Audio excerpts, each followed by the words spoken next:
The chain doesn't stop. Right, okay. Do you see? Yeah. So would I end up throwing the bottle? I wouldn't, because the permissions keep going on and on and on, isn't it? I don't get it, because I mean you're going to find someone who will say yes. But the nature of this is in this example is that no one is saying yes. Somebody is constantly passing it on to someone else. That's what infinitum means, isn't it? Yeah. That it goes on for infinity. Yeah, I'm not sure it's a great example, because I know for sure, even if you ask around here, 10 people, ask a Christian, they might say yes. They might say yes. Might say yes, yeah. That's very good. I think I understand what the issue is. You're conflating the two. One is a real life practical example based on human beings with emotion and rationality. One is a mathematical rational example. So in mathematically, there's no, that number one might change to number two. If it's one in infinity, that one is going to carry on at infinity. Do you see? A mathematical law is different to a humanistic law. Do you see now? Right, okay. Yeah. So in mathematics, if I say we're going with one for infinity, it's going to be one in infinity. What the 50th one is not going to say, let's go to two. Do you see? Okay. So coming back to this again, if there's an infinite chain of dependent things, me having to throw the bottle will never happen.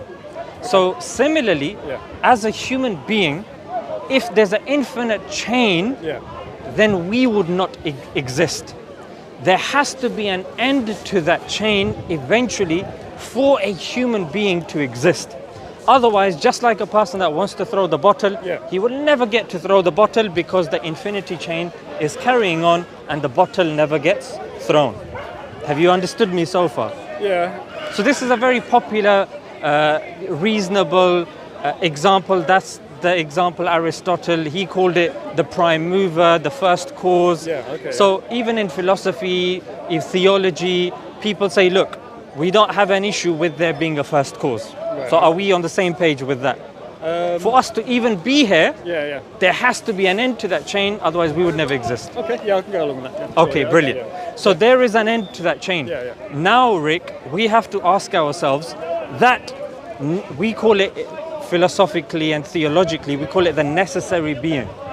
So that necessary being was the first, isn't it? Yeah, but the thing is, now you've just produced something out of nowhere. You need to provide the evidence for that necessary being. Yeah. But, I mean, I can agree with you on requiring the first cause. Yeah. But this is where the I don't know from me comes in. No problem. I don't know what that first cause was. Yeah, that's absolutely fine. And if you're asserting that it was a necessary being, you need to prove that. I don't know how you're going to prove that. Yeah, the thing, Rick, is I've already proven it. Oh. I'll tell you why. Okay. I'll tell you why. Because when you take something that's dependent and you follow it along, for example, a computer is dependent on the mouse. The mouse is dependent on the person. The person dependent, there has to be an end to that chain. Now, if you're talking about the end of dependent things, by definition, the end of that chain is a necessary being. There can be nothing else. Either it can be dependent or it can be necessary. Now, philosophically, a necessary being, by definition, is something that is composed of parts. It has a beginning, and it can be any other way.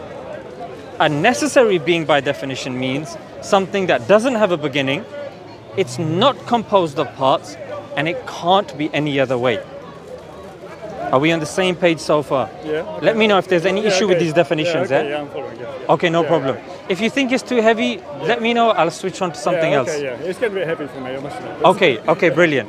So maybe I can switch it to causation. Right. Have you heard of the argument by causation? Yeah.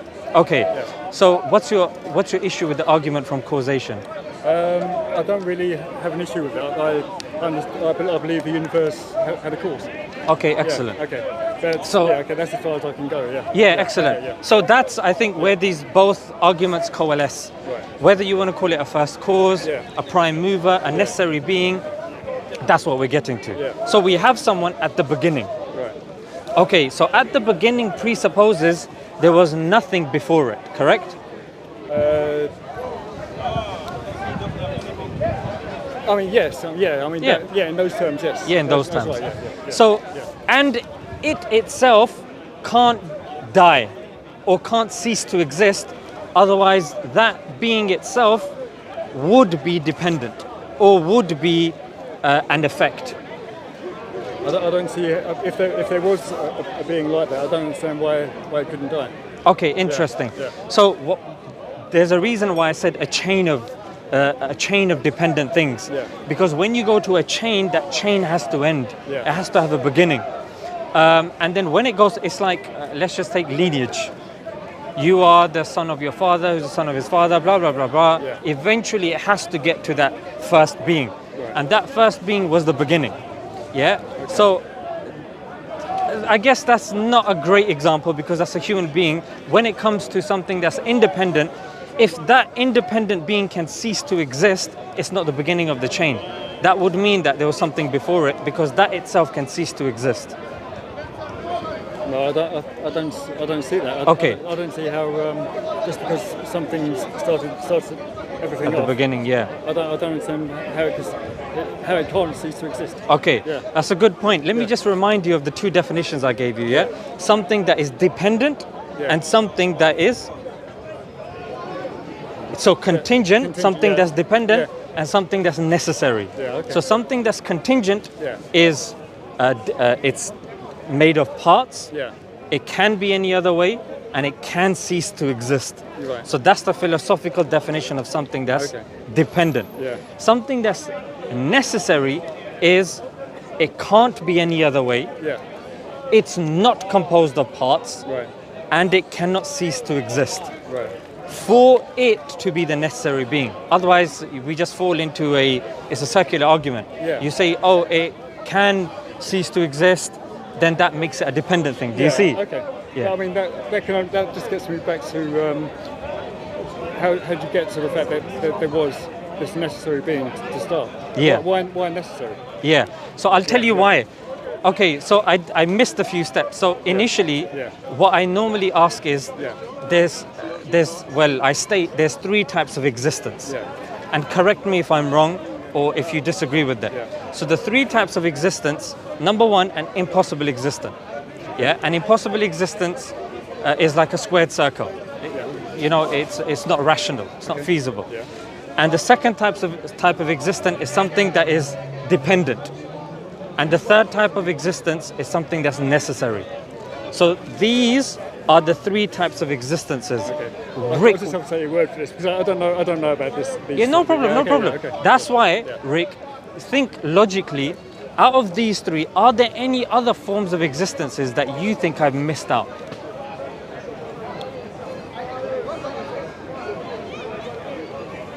I can't.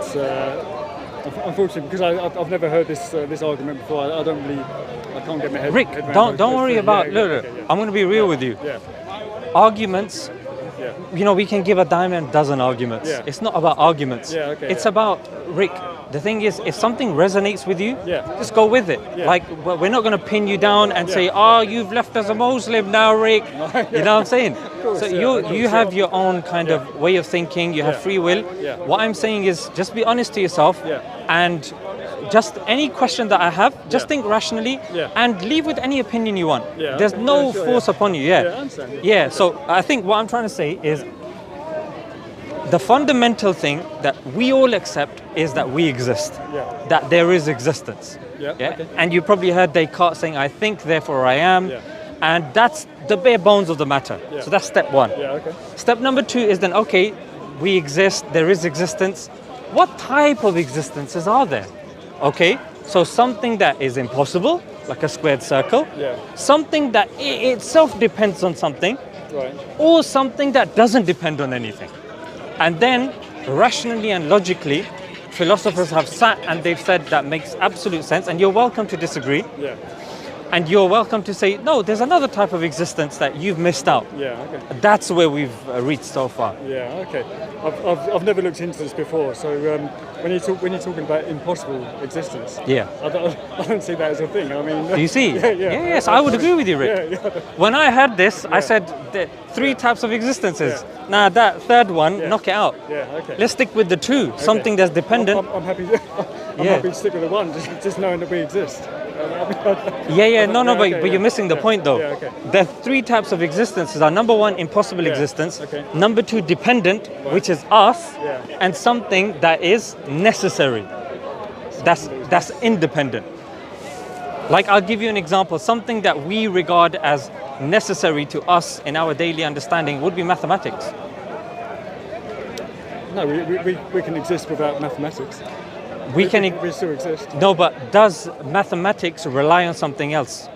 Does it need you to say, okay, that's a triangle? If something is three-sided, that's a necessary fact, isn't it? It doesn't require something to, it doesn't rely on anything. It's not dependent on anything, that mathematical fact. I can't get my head around this because obviously there was a time when someone would see a three-sided figure and they wouldn't call it a triangle, they'd have a different name for it. Yeah, very good. They'd call it by a different name, but it's still three sides, it's still 180 degrees. Do you see? On a flat plane. So whether someone's there, whether someone's not there, a triangle would always be a triangle, isn't it? Yeah. So that's what feasibly we would regard as a necessary fact. Something that doesn't really rely on something else.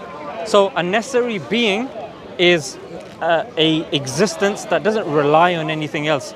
And the thing, Rick, is logically and rationally, no matter what kind of argument we take, there has to be an end to that chain. And the end to that chain does have to have a beginning for us to have a beginning, for us to be here, no matter how we try it. And I'll tell you, people that say no, it's ad infinitum, they actually can't respond to this and can't answer why we would be here without going into unscientific realms. I'll tell you how some people get out of this, Rick. They compound the problem. And they compound the problem by going into the multiverse. That's what I'm saying. And the multiverse, I'm sure you can agree, number one, has no evidence. And number two, it compounds the problem. Like, who created those infinite multiverses and stuff like that? Of course. So when we look at the necessary being, Rick, you have to acknowledge that that being gave rise to other existences. And those other existences were dependent on that necessary being. Otherwise, they themselves would be dependent themselves. Now, that necessary being, by definition, wouldn't have a beginning, would be self-sufficient.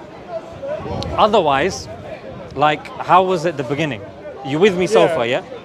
I mean, I still disagree because the old argument of, well, if that being existed, how was that created? How would that just suddenly come out of nothing? So we're just going in a circle. That argument, it's a very old argument.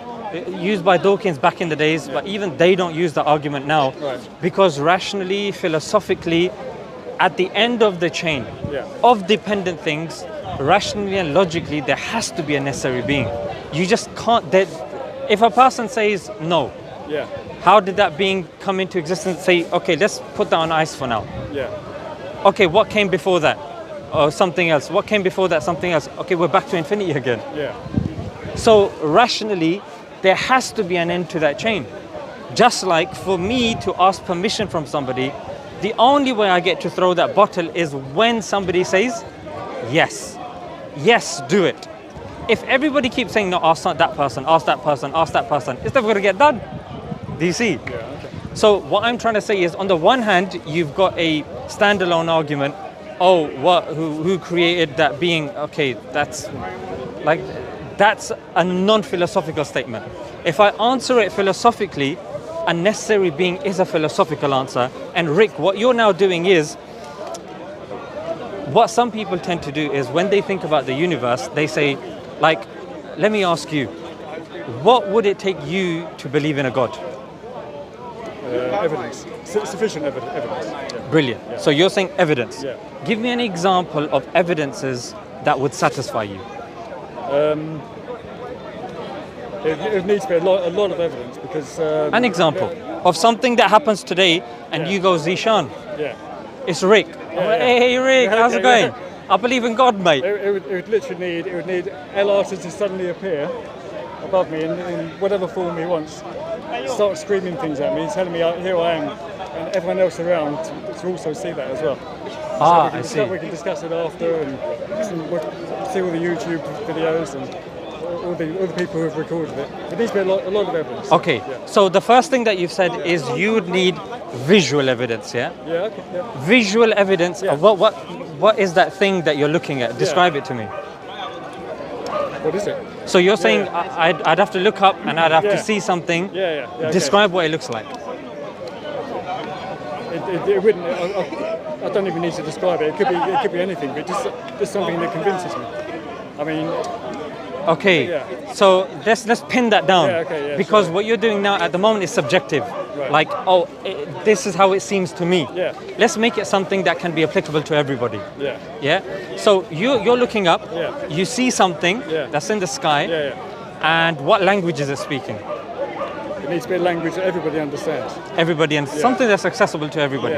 Okay, so visual evidence. Yeah. Any other type of evidence? I need evidence of the power. What it can do. Just suddenly create a thunderstorm out of nothing, or maybe just uproot a tree. Okay, interesting. On a windless day, just pick up a tree and throw it. Okay. It's just use of power, make you invisible.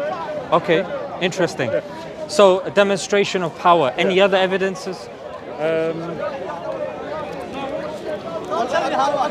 No, I mean that'd be enough. Okay.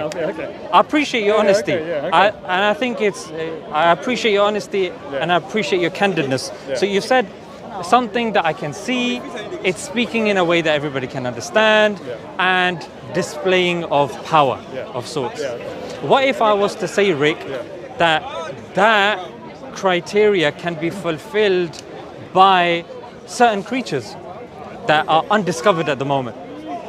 Because bear in mind, you do know that we only know, and we're still continuously discovering species on the planet. Of course, And what if you were to see a creature that you've never seen before, and the creature says something and does something, you know, like these movies of Godzilla or aliens that come down. What if it's an alien that comes down and does those two things? Are you going to now start worshipping it? I mean, it needs a demonstration of power, to make you invisible or make me invisible and uproot a tree. Uproot a tree without touching it. But we've seen enough Independence Day and we've seen enough Star Trek to know that, there's a possibility, correct me if I'm wrong, there's a possibility of there being other beings that are more intelligent than us that can come, and being technologically advanced. You know that the old Captain Kirk saying, beam me up, Scotty. It's beaming people up, making people invisible, probing them and doing all that sort of stuff. So again, Rick, if you see that display of power, would you start worshipping it? If it forced me to worship it? No. Because your criteria is, if I understand it, if it's floating, if I see it, and it displays its power, that's God. So if it's God, then naturally you worship it, isn't it? Well, not necessarily. If it didn't require me to worship it, it depends if it's good or evil, or if it's a God I didn't like, then I didn't have to worship it. Why would I need to? Okay, so that's interesting. Let's pin down a definition of worship. Worship could imply knowing someone the most, loving someone the most, obeying someone the most, or praising someone the most. So when you see somebody that's displaying all that power and you're praising it the most, it's a degree of worship, isn't it? Like some people, they love a celebrity, and according to a definition, you can say, it's pretty much worship, isn't it? But that's all worship. It's like it's general day-to-day stuff. But when you're talking about worshiping a God. So I mean, maybe let's just use a loose definition of worship then. According to your loose definition of worship, would that being then say that, you know what, I could worship that thing? I don't want to worship anything if I don't have to. Do you think it's worthy of your worship? Depends on what it's depends what it stands for, what it's done. I mean, So it's done exactly what you've said. Yeah. It's come down. Yeah. It's displaying its power. Yeah, okay. It's communicating to everybody. Yeah. It's big. It's powerful. Yeah. Do you think that deserves it? Because that was the definition of God, isn't it? And God is naturally, He's worthy of praise. Because as Muslims, as theists, we believe God has created everybody, He maintains everything, sustains everything. Yeah. So if you're saying that that being fulfills your criteria, would you say that's enough criteria for me to say, okay, that's God for me? I mean, I could say there's God, but it's another question whether I need to worship it or not. No problem. Let's put worship on ice then. Okay, sure. Is that God to you?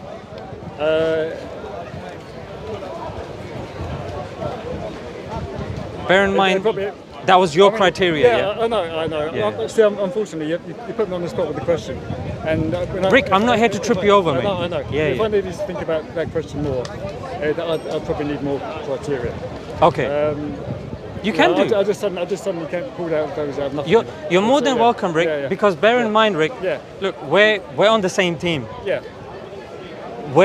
We're human beings, we're on the planet, we're searching, we're discussing, we're sharing ideas. Of course, So I'm not here to trip you over. I'm not here to say, aha, you believe in an alien. If that is what your belief comes to, what I want from you, Rick, is when you say that's your criteria and you say, you know what, I see what you've done there. Okay, if that's my criteria, you know what, it actually doesn't make sense to myself. That's all we're doing here. If I say something, I should feel comfortable in this conversation to say, Rick, you know what, I've had a bit of an understanding now. And you know what? I actually disagree with myself with that one. I would probably need more. And that's what I think makes you an honest person, because you're saying, and correct me if I'm wrong, what you're saying is, upon reflection, that criteria is not sufficient for you to call God. Yeah, that's right. Let me tell you a criteria, and again, you're more than welcome to say, I disagree. The criteria that Muslims give. And we're going to help you out here. That you're not going to worship an alien. That's going to come and start vaporizing trees. So what we say is, he has to be, or God, for something to be considered God, has to be one.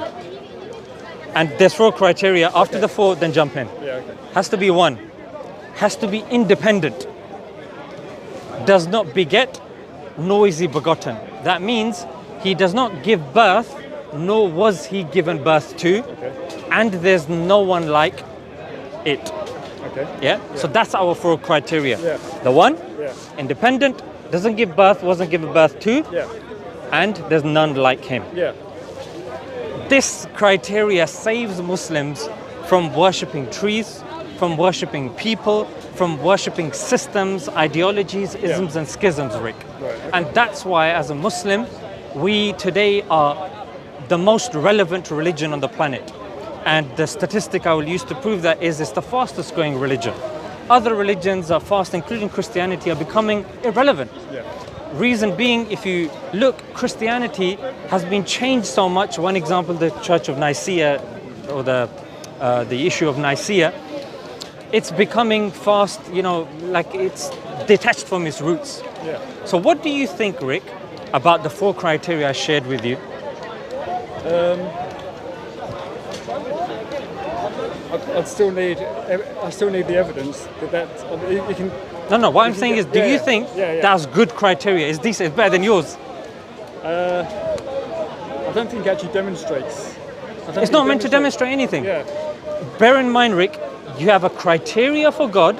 Then you have God. God and criteria, they're 2 different things. What I'm saying is, criteria-wise, would you agree and think that's good, simple criteria for anyone on this planet to follow for God? If you disagree, suggest something else. I need something that demonstrates the power, and also the creation. Okay, demonstrates the power and creation. I would say that's implied in the 1st and the 4th one. So in the 1st criteria, when it says he is one. Number 2, sorry, the second one. Is he one God? Sorry, my mistake. The second one, independent. If something is independent, Rick, independent by definition means it doesn't require assistance or help from anybody. I.e., it is self-sufficient Yeah. in terms of power, Yeah. in terms of action, will, consciousness, you call it. Yeah, So right. anything else? I don't know. This is a. I can see the. Do you find this interesting though? Yeah, it's interesting. Yeah, Yeah, yeah. it is, but it still goes back to the evidence for me. I just don't see the evidence. Yeah, no problem. Yeah. We'll come to the evidence. Yeah. What I said initially, Rick, was so I've given two arguments. Yeah, Yeah. okay. So one is called the contingency argument, Yeah, like yeah. it comes from dependency. The other one comes from causation. Yeah. And then we dealt with philosophical discussions. But what I sensed from you, Rick, was you weren't vibing with philosophy that much. That's why I then took it to yourself and I said, Rick, what would constitute as proof to yourself? And then what was interesting was you gave me empirical evidence. You said that if I see something Yeah. and if that thing displayed power, Yeah. and what I said to you, Rick, was, with respect, I don't think that's enough. Yeah. I think your criteria should be more stringent. Yeah. Okay. So at the moment, we'll definitely get to proof, but what I'm saying is the criteria that you offered wasn't enough, and I think you agreed with of that. course, Yeah. So what I would then say is, there's different types of evidences. Yeah. You have empirical evidence, which is scientific evidence. Yeah. Which is, correct me if I'm wrong, is something that can be checked under a microscope, observed, repeated. Yeah. By definition. Yeah. Would you say that there's any other evidence that would be appealing to you, that you would be able to accept? I think that the biggest thing, the bigger question to me, is if this God exists and He's omniscient, all powerful and all knowing, He would know what would convince me. You don't think so? Would He know what would convince me? So why doesn't He convince me? Okay. Okay, that's a very good question. I don't want to go on a tangent. Yeah. Okay. So that is the question along the lines of, why is there a test? Why is God testing us as opposed to giving us the answer and making us all believers? We'll just remind me of that. I definitely want to get to that, but that presupposes a God to begin with, isn't it? Well, I mean, it's my only answer because obviously I don't believe. Yeah. That's one of the reasons why. Okay. The reason I don't believe is because of lack of evidence, and knowing that God, if He's omniscient, omnipotent, He would know what would convince me. Okay. Yeah. So Okay. that's why I don't believe. All right. That's one of the reasons why I don't believe. Okay, interesting. I'm not going to ask your age because you're probably a very young, handsome individual. So what I would say, Rick, is there's an assumption being made here. The assumption is I am going to stay in this condition till death. However, I would argue to you that what evidence can you provide me that you're not going to end up believing in a year's time, a week's time, a month's time? You can't. So I would argue that criteria, there's still a question mark. That God knows what's going to convince you, and God can still convince you, but you just don't know when that time's going to come. If it happens, it happens. Exactly. Okay, So that can't be a criteria for not believing in God, because that can happen whenever. Well, it can be a criteria for right now because He hasn't demonstrated Himself. But the thing is, I'm sure you'll agree, evidence isn't something that is restricted to time. Evidence should be something that we can apply whenever. Like, it's not like I do one experiment, I say I believe in God, I go home, do another experiment, God doesn't exist now. It has to be something that is objective. If I was to die right now, I'd die as a non-believer, because He hasn't presented Himself. How do you know? Instantaneous, because in my mind I don't believe. You don't believe yet. I would argue that if you're going to die, logically speaking, you're in speaker's corner. The thing, Rick, is I'm going to take your stance. I'm going to take your stance and I'm going to say we don't know. We don't know. And the fact that we don't know, we can't say a definite answer when we say I don't know. So if there's a possibility of you accepting Islam, I don't think you can give me a definite answer and say, I'm not going to believe. You can say I don't believe yet, but I don't think that's strong enough. Okay, no, I mean, I'm happy to say I don't believe yet. Yeah, brilliant. Because it means that right now. Yeah, exactly. Okay. We're being honest. I'm happy with that. So, in terms of empirical evidence, so is there any other evidence? So, let me say, look, there's empirical evidence, there's testimony. So, I'm sure you'll agree when it comes to evolution, what you have learnt about evolution, most of it is based upon people that you've heard, books that you've read. And when I say people that you've heard, they could be teachers, they could be professors. You haven't gone to excavation sites and you haven't dug up the fossils and you haven't done carbon dating. No, I haven't done that, but I've been to museums. You've been to museums? Yeah, I've seen fossils. But you haven't done the experiment yourself? No. Yeah. How much experimentation of evolution and Big Bang would you say that you've done percentage-wise? Percentage of what? Percentage-wise, like in terms of, let's just say, I would honestly say, in terms of experimentation, I've done less than 1%. What I done at secondary school with the microscope, you know, with the blurry images. I'm probably with you, Experimentation. Less than 1%. Yeah, I'd say so. So it's only from reading. And So 99% of our evidence is based upon testimony. Documentaries, David Attenborough. BBC Bite Size and you know, Natural Geographic and these books that we get from W.H. Smith. So would you say testimony as well, So that's what testimony is, what somebody has said. But it's backed up by a lot of evidence. Oh yeah, for sure. So like Professor so-and-so from Oxford, blah, blah, blah. So number one, you said empirical evidence. Number two, testimony. Would you say rational evidence as well? Logic? Sure.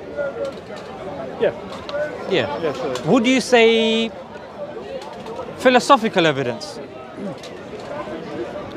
Yeah, that would count. I mean, if you put them all together, it's more evidence. Brilliant. That's what I would say, Rick, is how we determine God. While some people, they say, I got to see God, mate. He's got to be there. I got to be able to hold him. I got to see him. We say that's not enough, because now, if you say I want to see this, I say let's go Abu Dhabi. Abu Dhabi have holograms. In fact, Rick, you know the Queen, she had her Jubilee, isn't it?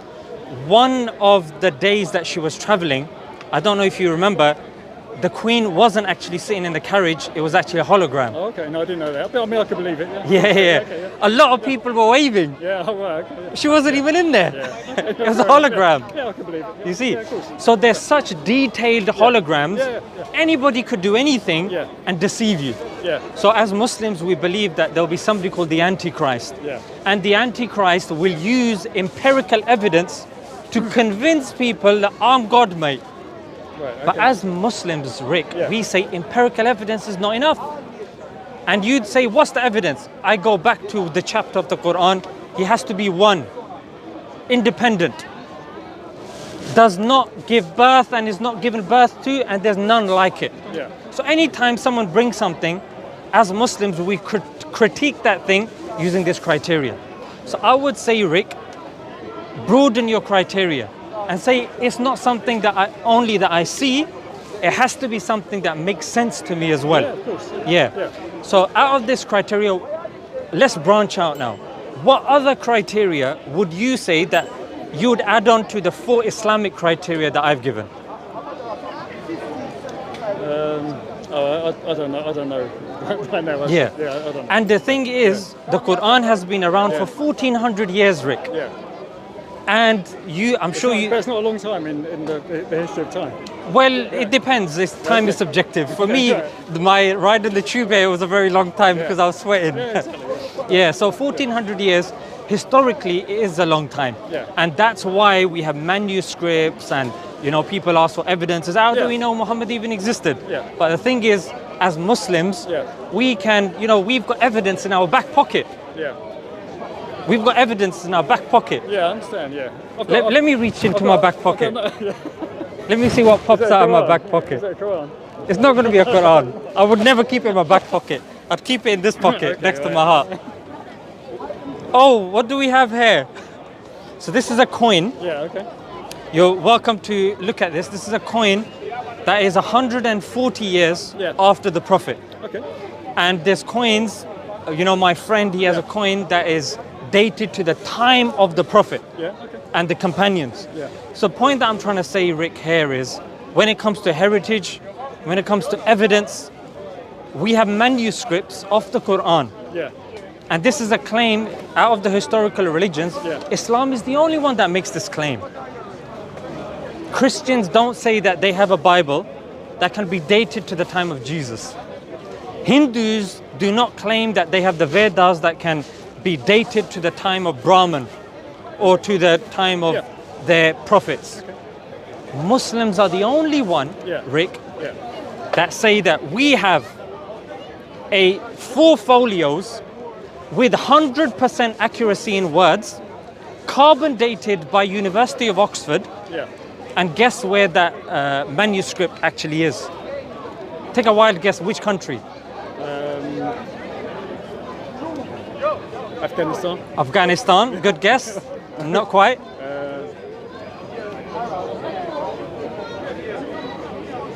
Somewhere in the Middle East. Middle East, somewhere in the Middle East. Okay, very good. I appreciate your honesty. It's actually not the Middle East. The oldest manuscript of the Quran is actually here in this country. It's in Birmingham. The University of Birmingham, and it's been carbon dated by the University of Oxford.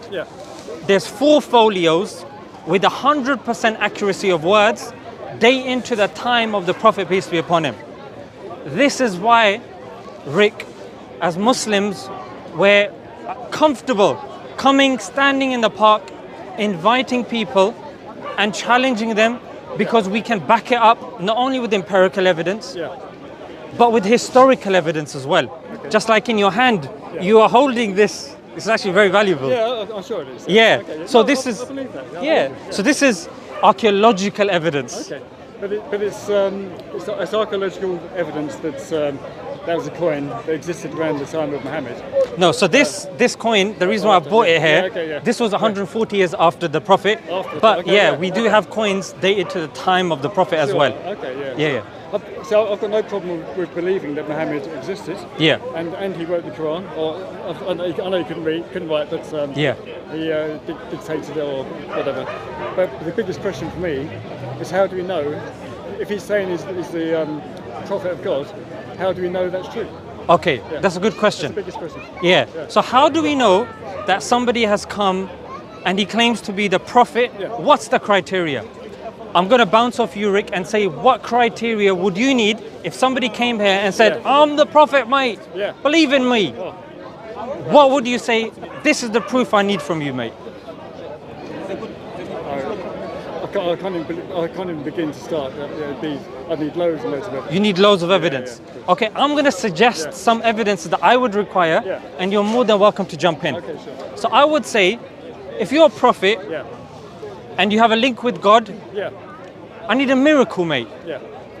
Give me a miracle. Sure, it's a good start. Number 2, prophecies. Give me some prophecies. Show me that you have information that the rest of mankind does not have. So something that's going to happen just in the future. And number 3 has to be a stand-up guy. It can't be somebody with, a blunt in one hand, some stolen chain, and a knee problem. And he's got crutches. You see, he has to be somebody that is befitting of a man of God. Doesn't lie, is not lying. Would you agree? Don't you have men of God with crutches then? Men of God with crutches would struggle to get about. So, do you see? So if somebody's got crutches and it takes him hours to get to his house, how's he going to do God's word if he's struggling to get to his house? You see, we crossed that. That's a moot point, So at the bare minimum, he has to be honest, Rick, isn't it? So what I'm going to say here is, Rick, let's look at miracles. In Christianity, they say Jesus did this, Jesus did that. And our issue with that is, Jesus did that, but we can't see that miracle. So you can't verify that, correct? Muhammad, peace be upon him, is the only one from the old religions who claims to have a miracle that's the living miracle, something that we can dip in and out of. And the living miracle is the Quran. And the criteria of God that I've given, the 4 criteria I've given is from this book. And the point that I'm trying to say to you, Rick, is because it's 1400 years old, anybody can go home, anyone can go on the internet and start critiquing it, poking holes out of it and saying this book is false, mate. And loads of these Muslims would leave the religion in their droves. Rather, the opposite is happening. The fastest growing religion on the planet is Islam. So the criteria is all there, but yet people are becoming more and more convinced. So the first thing that I was going to say was miracles, and the living miracle that we have is the Quran. And I'm going to just come back to this later on. The second thing we said was prophecies. What is your criteria for you to say this is a good prophecy? It needs to be something that's accurate in time and detail. So it needs to be something that's going to happen on a certain date or a certain time, and it needs to be very accurate. Okay, good. Let me give you some prophecies of the Prophet Muhammad, peace be upon him. Yeah? You agree with me that he existed, and he existed 1400 years ago. So one of his predictions was that barefooted, unclothed herdsmen of the desert will compete with each other to build the tallest of buildings. And then the Prophet was asked, who are you referring to? And he clarified, the Bedouins of the desert. Now, have you had the honor of going to one of these Middle Eastern countries and going to but you've probably seen a documentary and you've seen these Bedouins, these guys just, poor guys just going along with their camels, surviving in the desert. In those days, the Arabs were so useless that the 2 surrounding empires didn't even bother to take over the Arabian Peninsula because they were just drowned in their own ignorance. Fast forward, Rick. After half a century, I would say approximately about 500 years ago, Arabia struck black gold. You know what I'm referring to, isn't it? Oil. After oil, there was and still is a race amongst Bedouins to build the tallest of towers. In fact, the first tower was the Meccan clock tower in Saudi Arabia, which was at 600 meters in Saudi. Then Abu Dhabi came along and built the Burj Khalifa, 800 meters. Then, this happens in London as well. This happens in London, but are they competing to building the tallest towers? A lot of the time they are. Around the world, people are trying to build the tallest tower in the world. Incorrect. No? I'll tell you why. At the time of the Meccan clock tower, it was the tallest building on the planet. And then 2-3 years later, the Burj Khalifa took over, and currently it was the tallest tower. The reason why there's a bit of dubiousness because Saudi is now making the Meccan clock tower, which is going to beat that, and the UK pales in comparison. America pales in comparison. The only ones, Rick, that are competing with each other to build the tallest are the Bedouins. So my question to you now, Rick, is how on earth did somebody that you called unlettered 1400 years ago, witnessing the Bedouins, in the decadence that they were in, how did he predict that once upon a time they would be competing to build the tallest of buildings? And the second point, how did he anticipate the finding of the black gold oil? I mean, at the time of Muhammad, weren't the Bedouins competing to build the tallest tower at that time? They weren't. I don't know the history of that. No problem. You're more than welcome to ask. At that time, they were in the depths of decadence. In fact, with the Prophet, peace be upon him, that's only when the Arabs started having honor and respect, and they started increasing. Yeah. Otherwise, the Bedouins at that time, in fact, there were two Arabs. One are the city dwellers, and the other ones are the Bedouins. The Bedouins, even at that time, just first floor, huts. Not even buildings, huts. So yeah, the Bedouins at that time, they were not competing at all. In fact, Rick, if you're a false messenger, what you would do is you would slowly encourage somebody to do something, isn't it? Yeah. Say, yeah, you should build tall buildings, mate. Yeah. Rather, if you look in the literature, in Islam, extravagance and building tall buildings is actually discouraged. It's actually discouraged. So how on earth did this prophecy come to pass when the Prophet was discouraging this? What is your rational explanation? Is it a self-fulfilling prophecy where he's written this down, or somebody's written it down, and so obviously the followers want to fulfill this prophecy, so they start building these things. Yeah, but bear in mind, a self-fulfilling prophecy needs an impetus. However, here the Prophet is telling us, in fact, he's not saying that the believers will do this. He kept it to the Bedouins. Believers, non-believers. So if he said the believing Bedouins would do this, then you can say self-fulfilling prophecy.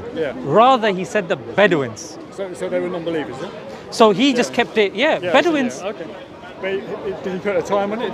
He didn't put a date on it? He didn't put a date on it, no. Okay, No. I mean, for me, a prophecy needs to be a specific date. No problem. Even approximate. You know. That's fine. A few hundred years ahead. I don't mind 50 years either way. You know. Yeah. No problem. I've got that one as well. I'll get to that one. Okay, But what do you think, rationally? The thing is, Rick, we have to be honest with these things. Of course. You hearing this, firstly, have you heard a prophecy like this before in your experience? Something of this veracity. Yeah, I've heard many claims of prophecies, which I haven't read myself. There's stuff in the Bible, but I don't know. No. Yeah. So the difference I would say with regards to the Bible and this one is this is something that we have statistics for, that we can measure. It's happened, and it's the magnitude of it and the variables that the average layman would not have known. For example, why on earth would the Prophet say that the Bedouins would compete to make the buildings when the Arabs are low in number? The Persian Empire at its peak, the Roman Empire at its peak, but yet the Prophet is pointing at the Bedouins. It's such a big risk.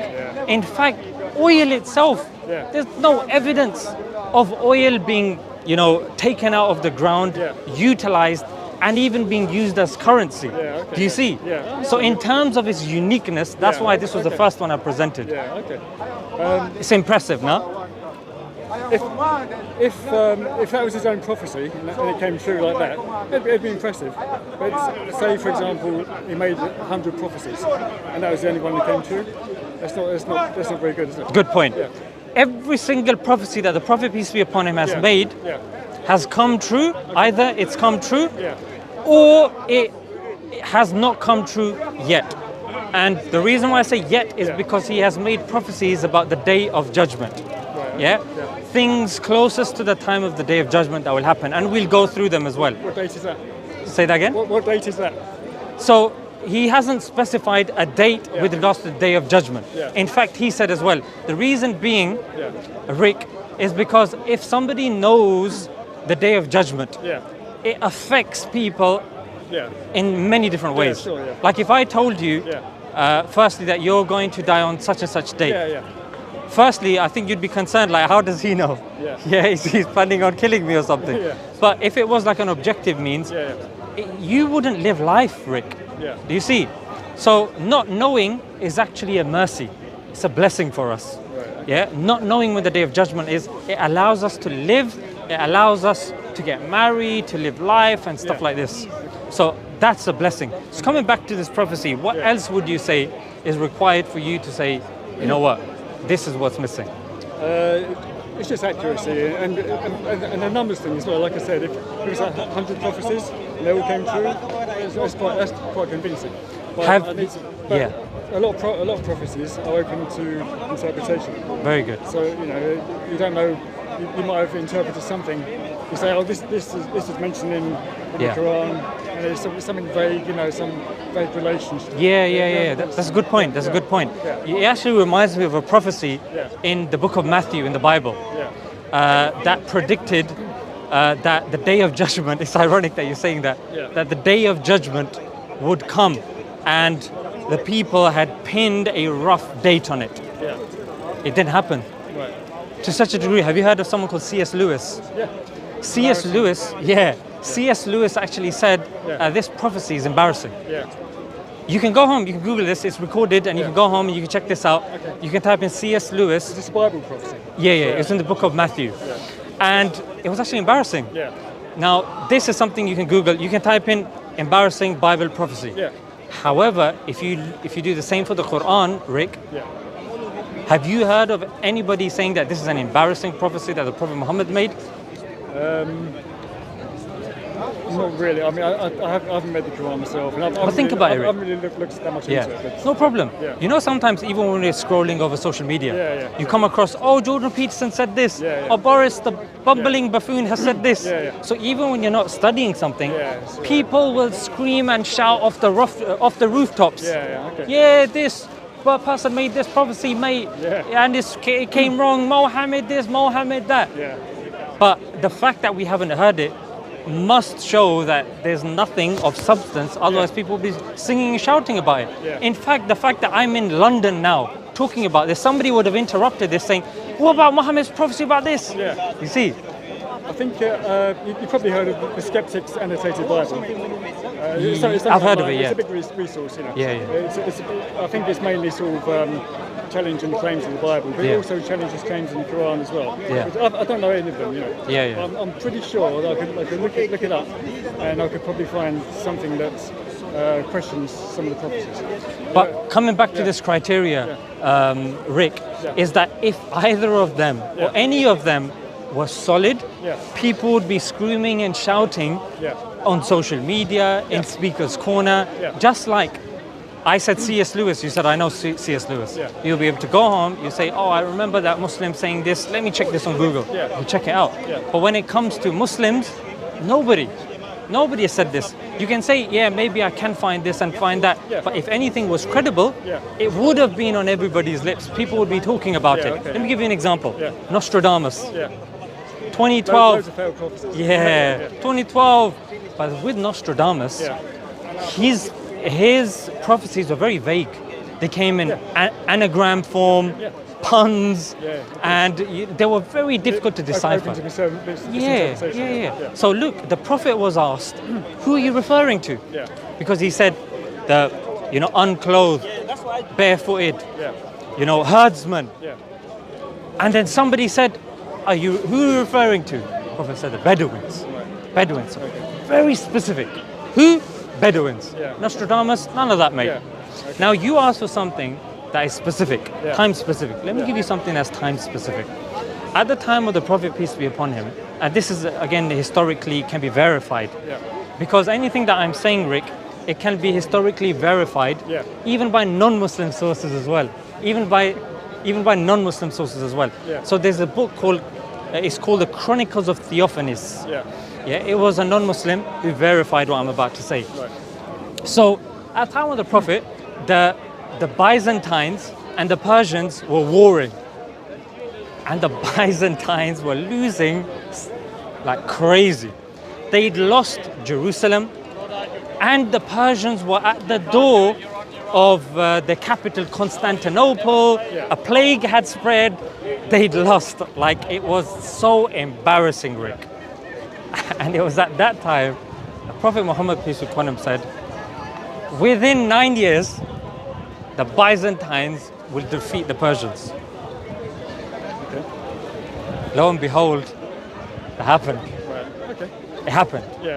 So that was a time-specific prophecy. Let me give you another one, and then you're more than welcome to give your additional criteria. I'll be more than glad to hear that. Because you've given really good points. That's why I thoroughly enjoyed this conversation. I've enjoyed it as well. So the third one was one of the relatives of the Prophet.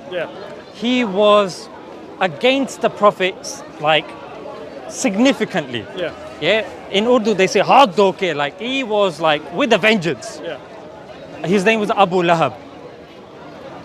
The verse of the Quran was revealed that prophesied that Abu Lahab, this individual that hated Islam and the Muslims, Yeah. would die on disbelief. Now, let me put this in perspective for you. Die of disbelief. Die on disbelief, like he would never accept Islam. Yeah, okay, yeah. Yeah. Okay, yeah. Now think about it. Yeah, yeah. If I say to you, Rick, that Rick, now if I'm producing a book and that book is prophesizing that you would not accept Islam, Yeah. there's two things now. Because at the time of the Prophet, there were hypocrites. Right. People that would say, yeah, I'm Muslim, mate. But they'll say, yeah, I'm just saying that just for him, mate. Yeah, you know what I'm saying? Like, don't. Abdullah ibn Ubay. Yeah, Abdullah bin Ubay and loads of these dons, yeah? They would say that. However, Rick, it never occurred to Abu Lahab to even pretend to be a Muslim just to falsify this verse of the Quran. In fact, even when the Prophet took over Makkah, pretty much everybody in Makkah accepted Islam. So if Abu Lahab was alive at that time, he probably would have accepted Islam. So the writer of the Quran, whoever it came from, at the moment we're keeping it vague. Yeah. The author knew that Abu Lahab, number one, would not be alive till the conquest of Makkah. Yeah. And number two, it would not even occur to him, nor his friends, to tell him, look, just pretend.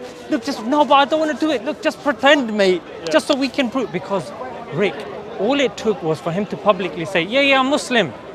Everybody there, Rick, would say, that proves the Quran wrong. No, but it means this. But the Quran says he will never accept Islam. No, but it means this, it means that. But it says he will not accept. He's accepted. Yeah, okay. Do you see how specific it is? And what I'm saying is there's a book called Forbidden Prophecies. Yeah. You can read that. Does Ali have a box? Over there. Yeah, he does, doesn't he? Yeah. That book is amazing. Yeah, we'll try give you that when you go. Okay, yeah. And I can look it up. yeah, it's called Forbidden Prophecies. And the reason why that's so awesome is it talks about prophecies of the I Ching, of Nostradamus, of Jesus, of the Mayans, of the Scientologists, and then it critiques them, and then it compares it with the prophecies of the Prophet Muhammad. Okay. Is it biased? Sorry? Is it biased towards the Prophet Muhammad? It's not biased, and I'll tell you why. Yeah. Because when it comes to prophecies, you can try to be biased, but what the prophecy says is there for you to read, isn't it? Ask one question. I'm just speaking to the brother. How are you, man? Alhamdulillah, how are you? I'm going in a couple of minutes. Where's brother Ali Dawah? Ali Dawa's over there, brother. Is he? Yeah, you can speak to him. Where's Muhammad Hijab? Wallahu alam, brother. You can look around. Ali Dawah's down there? Yes, my brother. Yeah. So, a prophecy, it can't be biased because prophecy, by definition, are words uttered by that person, isn't it? Yeah. So you can see, that person says that. Interpretation of the prophecy, that's up to you. You can agree or you can disagree, but they're there for you. Yeah. And you can check the primary source material yourself. Okay, he said this, he said that. Let me see myself. Sure. But what I'm trying to say, Rick, is, and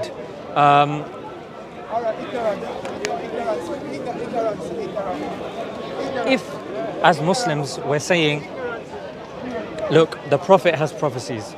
We have the Quran, which is available in English, and I will happily give you a Quran translation. You can go home, highlight it, read it, do whatever you need.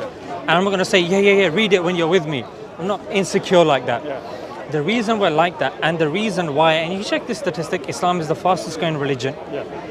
Out of all the religions, you said, that entity that you said it has to be able to speak to everybody in a way that people can understand. Out of the top 5 languages on this planet, Arabic is the only one that's a live language, and that is attributed to one of the old religions. The New Testament is in Greek. Greek is not in the top 5. The Old Testament, Hebrew, is not in the top 5. The Vedas is in Sanskrit. It's not in the top 5. So when it comes to all this criteria, Rick, if you're honest with yourself, you say in terms of live language, in terms of there's 3 ways the Quran is preserved. And you can speak to Christians, Jews, Hindus, you're more than welcome to do that. But the words that I'm saying to you, Rick, will echo. Because Islam is the only one that makes this prophecy, and it's three-pronged. The Quran is preserved in terms of the living language, in terms of manuscripts, and number three, verbally as well. So we talked about manuscripts and talked about the Birmingham manuscript. Yeah. I talked about the living language. And the third thing, verbally, did you know, Rick, Quran is the only mass memorized book on this planet? I know it's memorized by loads of people. Yeah. In Christianity, the Bible is not mass memorized. Yeah. The Vedas are not mass memorized. Yeah. In fact, I would challenge you to find me one Hindu that has memorized the entire Vedas. Yeah, okay. I don't necessarily see that as a good thing though. When kids are taught to memorise it from when they're very young, I don't really see that as a good thing. There's a good point. Yeah. Let me come back to this point. But I promise you I will answer this. Yeah. I have an answer, but I don't want to lose the train of thought. Okay, that's it. So the reason why I said memorization is brilliant is because anything can happen with paper and pens. Yeah. We can get rid of the books, Yeah. we can delete stuff of the internet. But the preservation of the Quran, upon reflection, Rick, is a phenomenal way. Memorization is a phenomenal way that objectively any layman can understand, this is actually pretty cool. Yeah. Because books can be miscopied, things can be put in, things can be taken out, as we know with the Vatican Codex, as we know with many kind of things. But I gave you a codex. I gave you 4 folios in Birmingham University with 100% word accuracy. Yeah. And that's number one, that's phenomenal. Yeah. But coming back to your point, I didn't want to move from it. Yeah, that's right. When children are young, their mind, their brain waves are in theta. That means that children absorb things very quickly. Yeah, sure. And then, so that's the first 5 years. That's why if you look at the old scholars, Ibn Taymiyyah, Imam Nawawi, these guys memorized the Quran at a very young age. Yeah. Some say even as young as 6. Yeah. And there was a bit of news that I heard about a month ago. A Palestinian 6-year-old memorized it. Yeah. And the reason for this, Rick, is because your brain is in theta, or when you're 8, 9, at the very least, it's in beta. You're absorbing everything. Yeah. That's why there is such concerted effort to help with the learning process at a very young age. Yeah. Once you pass that, your brain waves are alpha, and it's very difficult. Yeah. Yeah? Sorry, I said beta, I meant alpha. Then beta is us, when we're speaking. Yeah, okay. Alpha is when we're watching TV and stuff. Yeah, okay. Yeah, so stuff like this, Rick, is why even atheists in China, they make the children memorize the sayings of Confucius. Yeah. There's a book, and these people are atheists. Yeah. There's a documentary on Amazon Prime. You can check it out on Confucianism. Yeah. How Chinese, they don't believe in God and stuff like that. Yeah. But yet they make their children memorize the sayings of Confucius from a small age. Yeah. And on the documentary, you know what he says when he's asked, why are they memorizing it when they're young? He goes, they're not going to understand it now, but it is something that's going to benefit them when they grow up, when they're older. Yeah. So So what do you think so far about the prophecies? Something that's interesting? Something that, you're onto something here. Yeah. Tell me more. Or is it like, what about this, what about that? I'd need to. I've never felt the desire to actually look more into the Quran, but. Have you got a bit of that desire now? I do, especially regarding the prophecies. I would like to. Cool. I'm particularly interested in knowing how many prophecies there were and how accurate they were. Excellent. There needs to be a high percentage of accuracy. Think and about. to say that something hasn't happened yet, it's not really a prophecy, because who knows if it's ever going to happen. Yeah. That's fair enough. Yeah. I agree with you. Yeah. I actually agree with you. Yeah. But the thing is, Rick, think about it. Yeah. I'm a born Muslim. I was born in this country, but I was born Muslim. Yeah. Yeah. Yeah. But you're more than welcome to. Yeah. But the thing is, if I felt that prophecies were not a good standard, I just wouldn't have mentioned it. Yeah, okay. You see? Yeah, okay. The fact that that's criteria that I suggested must mean that, there must be something in this. Yeah. That's why I would suggest Don't go to the non-Islamic sources. Look at the Islamic sources, obviously. Yeah, okay, because if you want to learn about science, you don't go to people that believe that the Earth is flat. Yeah, I understand. You know what I'm saying? Yeah, of course, Like someone who believes that the Earth is flat is. Okay, It's gonna be I'm issues. gonna have a read. I'm gonna read some of the Quran. Yeah. You were going to say something? Just one thing. Unfortunately, I need to go. I need to stretch my legs. Okay. Just one question is because you said you were born Muslim. Yes. To a Muslim family. Yes. So my question is, if you were born, say, in India, Yeah. to a Hindu family, Yes. in a Hindu community, and brought up with the teachings of Hinduism, Yes. do you think you would be a Hindu right now? No. No. No. I'll tell you why. Is that an honest answer? It is an honest answer because I think everybody living here in the UK, Rick, with the amount of materialism and desire and stuff like that, think about it. You see such beautiful women here. You got alcohol chilled, with the droplets of water and stuff like that, and it being glorified. You see gambling glorified, YouTubers promoting it, and lying and cheating glorified. It would make more sense for me to be attracted to that stuff rather than a religion that's saying, that's forbidden, mate, don't do that. There has to be, I would say, a period in most Muslims' lives that the Muslim starts going, why does the Quran tell us not to do this? Why does the Quran? What does Hinduism say about this? What does Judaism say about this? And I would say that crystallizing moment happened for myself. I have looked into Hinduism, Christianity, Judaism, and that's why every evidence I've given today, you probably saw that there was an implicit comparison with another religion. And maybe that comes, maybe I'm saying that unconsciously because I've made that comparison before, that when it came to Christianity, Rick, they actually cannot tell me, and no Christian will make that claim, that the Bible they have today is the same Bible, word for word, that was there from the time of Jesus. I understand. And my main thing, Rick, is that if you're telling me to read a book, you can't even confirm that it's the same book. Why on earth would I read it? I know, I understand, So that's... I must be, even though I'm an atheist, I've seen... Actually, I'm sure I've seen you debating Christians, and the Muslim always wins the argument. No, I appreciate that. I appreciate that. So that's the thing, Rick. Like, and that's what I do. Like, even logically, I'm like, okay, if there were loads of gods, like even with close friends, like, no matter how close we are, Rick, eventually we'll fall out. We get into arguments and stuff. Even with my own mum, my dad. We always fall apart. So if there were loads of gods, I would have thought they'd be falling apart. And if gods start warring, I don't know if you see this old depiction. I think they redone it. It's called Clash of the Titans. It was Liam Neeson was in there as well. So Clash of the Titans is like godlike figures fighting each other. Even the latest Thor is talking about gods. Multiple gods, and it's gods fighting each other. You got Thor, Loki, then their father, and it's a joke. Mythical. Mythical, but people actually believe that. Like Hindus believe that there are multiple gods, however they wrap it. So in that regard, when, Rick, I wake up and I'm in a Hindu household, I don't want to simplify the faith, but, and this is not what everybody believes. However, if a fly comes and sits on an idol, and I'm worshipping the idol, and that idol requires me to move that fly, and I'm asking the idol for help, that immediately sends alarm bells to me. Like if the idol can't help itself, it requires me to get rid of a fly, it requires me to dust it daily, it can't clean itself.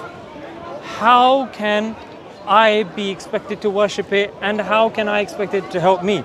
So that's why the criteria I said initially was empirical, rational, logical, philosophical.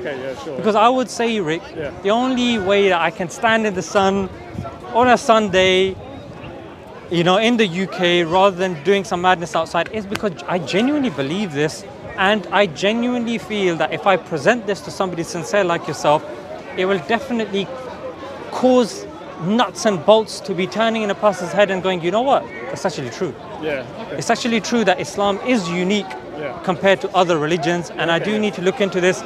The only thing that I would say is that, of course, there are other forces at play. Like, if you were in the UK, I don't know, was it like 50 years ago with this Protestant Catholic thing was happening in this country, you'd be very averse to Catholics. If before that, you'd be very averse to Jews. Before that, you'd be very averse to the Bavarian Illuminati. So all of these were groups that were scapegoated by governments. Just like now, you know, some governments are scapegoating different countries and stuff like that. So keeping the politics aside and objectively just looking into this stuff. So in response to yourself, I would say, born in any country, I think in this global village that we're in and with social media and all these lectures available to us, I think everybody has to question their faith at one point or another. No, that's fair. Yeah, it's fair enough, I've actually got a list of questions I'd like to ask another time. It's going on a bit, but I honestly don't mind. I'm respectful of you and your time. There's just one thing that suddenly came to my mind. I've got what triggered it, but I just remembered seeing a couple of lines in the Quran, and one of them is, I mean, I feel you're like a really genuine guy. Friendly. I appreciate it. Now, be honest. Don't worry about offending me. My honest question is, could I be your friend? 100. As an atheist, as a non-believer of Islam. I would say no. No, that's right. Yeah. Why? So why? Shall I tell you why? Yeah, go on. Yeah. Because I think we're already friends. No, but doesn't the Quran say you can't befriend non-believers? If the Quran had said that, then that technically means what I've said to you, I'm going against the Quran. Yeah, but that means you're going against the Quran. Yeah, huh? But what I'm trying to say to you is the Quran doesn't say that. And is that true? Of course it is. What? Of course it is. This is, you know what it is? This was actually, I've read this. You have. You've read it, but let me explain to you the context. Sure. Yeah, okay. It's actually ironic because just today I was watching a documentary released by Lauren Southern. Yeah. She was within that fraternity of Tommy Robinson and these far right guys, and she was revealing a lot of stuff. It's actually a good watch. Yeah. And this was actually something that was perpetuated by the far right and Tommy Robinson. Yeah. Oh, you can't befriend non-Muslims, and your Quran doesn't say this. Yeah. This is absolutely false. Yeah. If the Quran had said this, there would be an absolute epidemic of this in this country. Yeah. And I wouldn't, because look how many cameras there are. Yeah. And everybody in the comment section would be telling me and quoting that verse, saying, how dare you go against the Quran? Really? How dare, in fact, him, him, all these dons are quiet. He's smiling. Wow. You know what I'm saying? I think that's quite a common concept that people got this idea.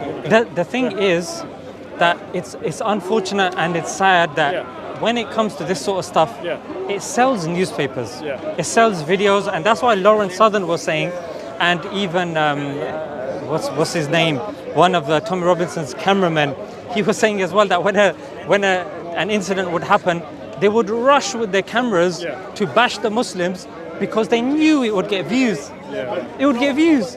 And the thing is, it gets views because think about it, if you've got a group that you can scapegoat, then what happens is it's easy for you to manipulate the people by saying, they're the other, they're the enemy, and then you can put laws in place.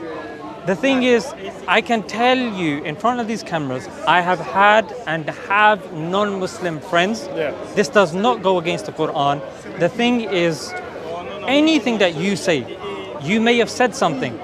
Anything can be taken out of context and repeated and perpetually put out there. Especially if, for example, I'm on YouTube, you've seen my content. If I was to say something silly, it would get